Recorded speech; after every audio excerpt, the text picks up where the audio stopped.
everyone, and welcome to the video segment on digital fandoms. So I've mentioned a couple of times in the various videos the role of the internet in fandoms, in their growth, in their ability to make people able to communicate with another.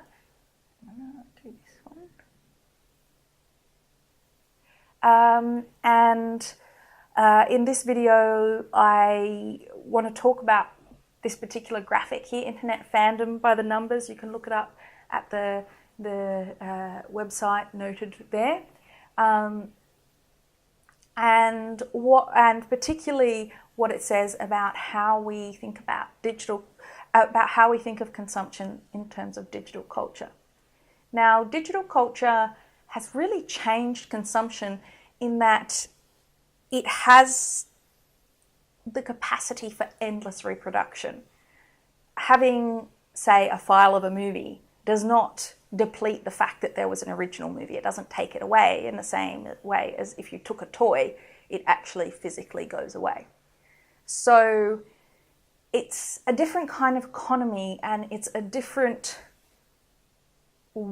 almost a different way of thinking about products and thinking about consumption. And this sort of idea, when you watch the clip from the most expensive items at Comic-Con, you will have seen that it was the rarity that was one of the factors that gave these items their value. But when you're talking about digital products, there is no rarity because you can potentially create any number of them. They're also very accessible online. There are things like geo-blocking and so forth that can cause difficulties in access across borders. But generally speaking, digital material and so forth is relatively accessible. So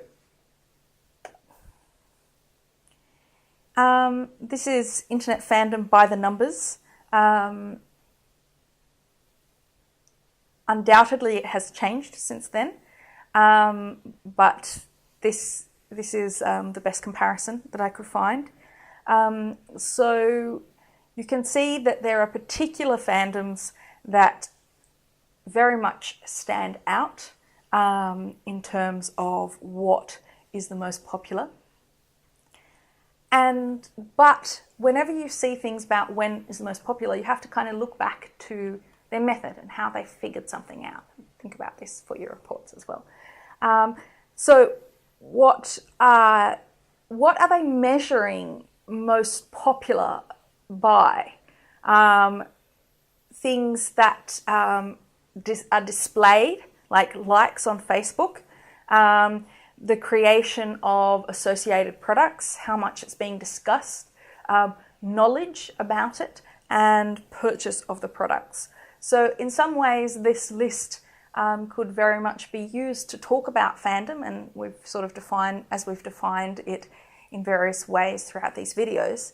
But potentially there are other ways to look at fandom and its importance and its rise than simply, I guess, the mass numbers. So would you perhaps look at how many fans there are, or what's going on with things that have just come out, for example, to try and see how fast you're picking up on cultural currency? I mean, you'll see that all of these texts are really quite older ones. There isn't anything that there are recent versions of some of them, like Doctor Who and some of the recent Harry Potter and the recent Star Wars, but essentially they are established brands, and once you have, and so they're in some ways they're the established fandoms that are really getting most of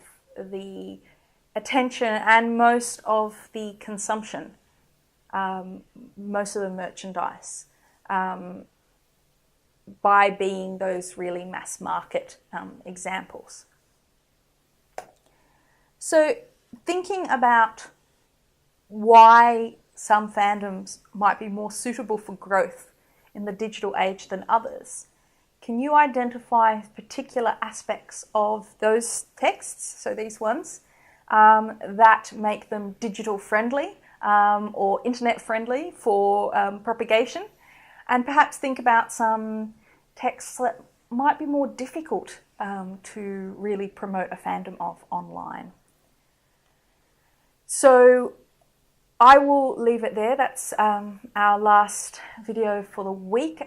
There will be 2 segments of an Echo posted on Wednesday night. Please do watch all these, and we will then discuss these and other matters in the workshop on Thursday. So thank you very much. Post any thoughts about this below, and I look forward to seeing you in the workshop.